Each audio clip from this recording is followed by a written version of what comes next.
People who quit their jobs on the first day. What was your I'm outta here moment? 4. Answered an ad in the paper. This was the mid-90s. What seemed to be an office job making sales calls when I was in college. Did a phone interview and was called back for an in-person interview. When I go to the interview, I'm led into a room with about 50 other people and a small stage at the front of the room. We're all somewhat confused as to what is going on. Finally, a guy gets on the stage and informs us that we've been selected for the opportunity to sell Cutco. Me and 2/3 RDS of the rest stood up and walked out. 5. A long time ago. Not long after getting my papers as a chef, I had an interview at a hotel for a position in the kitchen. The executive chef and I chatted in his office for about 20 minutes. At the time, I remember him coming off as very arrogant, which is quite common in this field. I didn't think much of it at the time as the pay was decent and the shift was what I wanted. As I was leaving his office, I turned to leave through the dining room, the way I had come in, which was closed at the time. It was another hour or so before service started, and he says to me, "No, not that way. Go through the kitchen. You're not good enough to go through the dining room." I was so surprised by what he said. I just did what he asked without a word. Later on, after I had got home, I phoned him up and said that after having a close look, I decided that his menu wasn't good enough and that I wouldn't be accepting his offer. 6. I answered an ad for a babysitting job. I was already working on a casual basis, but it was sporadic, so I thought some after-hours babysitting would be welcome extra cash. The couple were both in the military and proceeded to tell me that I would be staying in the spare room and looking after their 6-month-old child around the clock as well as doing the housework. I would have 1 day off every 2 weeks. They said it is cash in hand so I could sign on to the dole, unemployment benefit,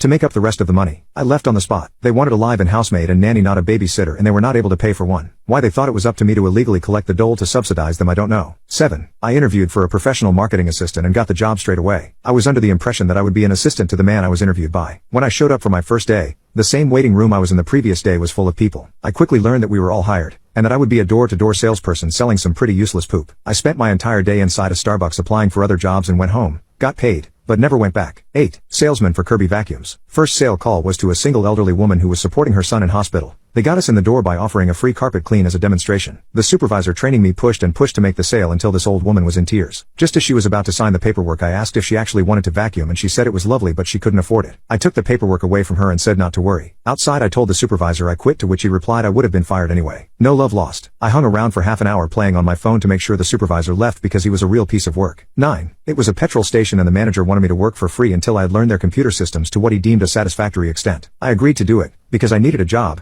and he brought me in at 7 a.m. on my first day. However, he was not present to go through the training with me, so I was just standing around kind of helping out on the forecourt but not really knowing what I should be doing, not learning anything. After about an hour and a half without the manager showing up or anyone training me on anything, I decided that I wasn't going to continue to be taken advantage of and told the cashier to pass on the message to the manager that I had quit. 10. I was hired at a chain restaurant to be a hostess. I was so excited because my last job was washing dishes, and because of my eczema, I had to quit. It was too painful to do that job. So, I arrived at my new job dressed up to be a hostess, and those first took me back to the kitchen to do dishes because the dishwasher just quit. I noped out of there real fast.